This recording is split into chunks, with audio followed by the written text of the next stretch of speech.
The measurement editor also allows us to view the measurement model, edit it from scratch, or modify an existing one.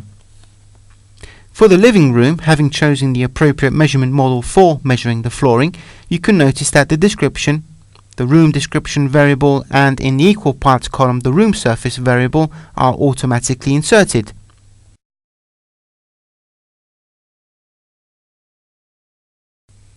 If we make a mistake choosing the measurement model,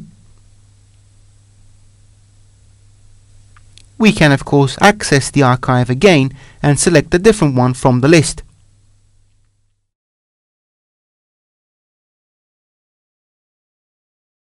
For this same room, we have also accounted for the skirting boards.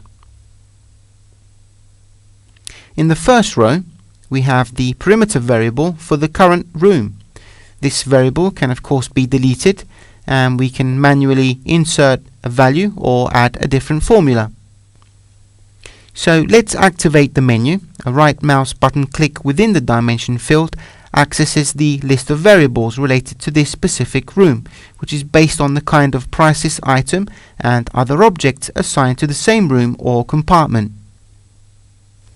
Once we select the appropriate measurement model, all you need to do is simply insert it. For this kind of measurement, we also have a second row where we also have the quantity detraction that takes into account the door width openings.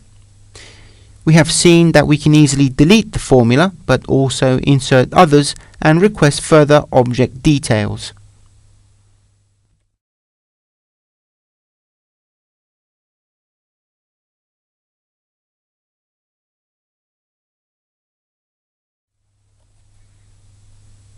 We can insert extra rows where we can insert new values or formulas.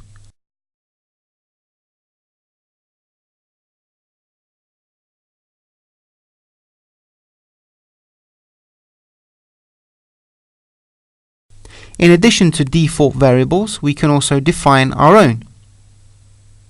Insert a title, the unit of measurement, and the value.